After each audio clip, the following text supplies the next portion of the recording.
Vice President of Baseball Operations with the Toronto Blue Jays, Mr. Cherington. Thanks so much for joining us today. Good morning, guys. How you doing? We're doing well. You know, I was thinking at the end of the season last year, I had a chance to talk to Ross, and we were talking about what the offseason may entail and, you know, some of the moves that may need to be made, et cetera, et cetera. And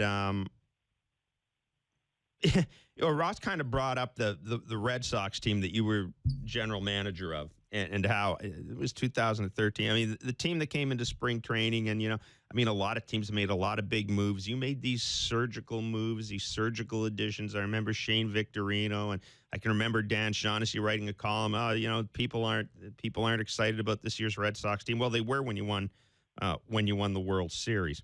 And I kept thinking about this all off season when I saw some of these additions, whether it was Steve Pearce or to a certain degree Kendrys Morales, or some of the additions that were made in the bullpen. And I'm just wondering, Ben, what went through your mind when you saw this off season develop? Because in a lot of ways, a lot of work that a lot of teams did this off season was kind of similar, at least from a distance, to some of the work you did that year with the Red Sox.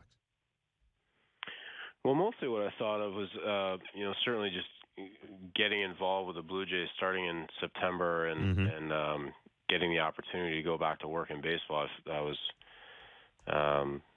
felt lucky to be able to do that in a place where we got a chance to have a really good team, a team in a city and a country that, you know, really cares about it. And when you're part of the Blue Jays, you really are part of something bigger, which is really unique in baseball. And then to do that with a group of people that I just really like and respect, and obviously Ross as GM, and then the people around him in the front office. So as I went through the off season with that group, was really mostly thinking about how fortunate I am to be a part of it, but also really looking on with respect, because I think Ross and the group in the front office in Toronto just demonstrated a tremendous amount of patience, discipline. This was not an easy off season. You know, coming off two very successful seasons, clear expectation to continue that, players in place to give us a chance to continue that, but also a lot of work to do, and not easy, obvious solutions to all of the work that had to be done. And so I think I just feel like the patience and discipline that Ross and the guys around him demonstrated this winter was really impressive. To your point about past teams, I didn't necessarily think about any particular team, but I do think that as I've gotten down here to Dunedin and been around this particular team a little bit more, you know, one common theme is that on the teams that I was around in Boston that were the better teams, not necessarily just 2013, but even prior to that, tended to be teams where the best players, most talented players also were our best competitors, our hardest workers, guys that cared the most. And I feel that's in place here, just from being around here, just from being down here for a few days, that the players that the Blue Jays will be counting on the most also happen to be extremely hard workers, highly competitive, care a lot about the team, and that sets a great example for new players coming into the organization, coming into the team, and integrating into the team, and also young players in the minor leagues who are developing and looking up to that. Ben, how would you describe your role in this front office? Well, probably always evolving. You know, the idea coming in September was to probably primarily focus on two areas. One, player development. That's something I've done in the past. I was a farm director myself, way back when. We've got a great group in player development led by our farm director, Gil Kim, who's outstanding. New field coordinator, Eric Wedge. We're really fortunate to have someone like Wedgie in the position that he's in, given his experience. So that was a piece of it, is trying to participate and contribute in some way to what we're trying to do in player development. We're trying to build a player development organization that gives every player, no matter who they are, the best chance to reach their potential. And of course, every team's going to say that.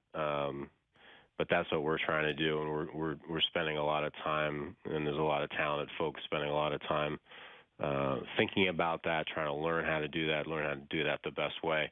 Long term, we feel like that's a critical element to the Blue Jays' success. So that's one area, and then really just being a resource for the guys in the front office, including Ross, and in that respect, I think it's. Hopefully I can do that over time. I'm not sure, I'm not sure what kind of contribution I've made so far, but hopefully I can be a resource and use past experience, either things that went well or things that did not go well, to maybe shed some light on a particular decision or challenge that we might be facing. Is there something particular about the way this organization works? And look, I know Mark Shapiro when he came, they have a very strong sense of organizational culture and philosophy. That's something he certainly brought to the table. It's very collegial sort of. Yeah, there's that, but I guess something. Again, I think that would be kind of his mantra, that there's a way of doing it, and there is a Blue Jay way of doing things. And there's a lot of input from a lot of different people, but that seemed to be something he brought with him from his previous gig in Cleveland. I wonder. Is it different in any way, Ben, than other situations that you've been in? And how would you kind of describe it philosophically? What the Blue Jay way is right now? Well, what I feel so far is that this is an organization, and I think this is coming straight from Mark and Ross, is that this is an organization that's truly dedicated to learning every day, to getting better every single day, in every way that we can, and it's not just something that's said, but it's something that's lived and supported. That last part being, really critical, and that people are not only encouraged to find ways to learn and get better every day, but supported to the extent that even if there are mistakes made, that support is still there. So I think from a cultural standpoint, in every sort of pocket of baseball operation, whether it's the whether it's the baseball operations staff in Toronto, the major league staff, the high performance staff, player development, the various components of scouting, that is sort of that's the daily culture. Is just how do we get better every day? How can we help each other learn? How can we empower each other to learn? And I think that's clearly coming from Mark and Ross's leadership, and it's powerful to be a part of. It really makes you feel like you can. I'm just not speaking for myself, but all of us. I think we feel like we can stretch ourselves and truly commit to being the best, finding a way to be the best version of ourselves every day. And ultimately, that extends to players too. And if we all do that enough and fully commit to that over time, then we believe success will follow, and the results will be there. The results that our fans want will be there.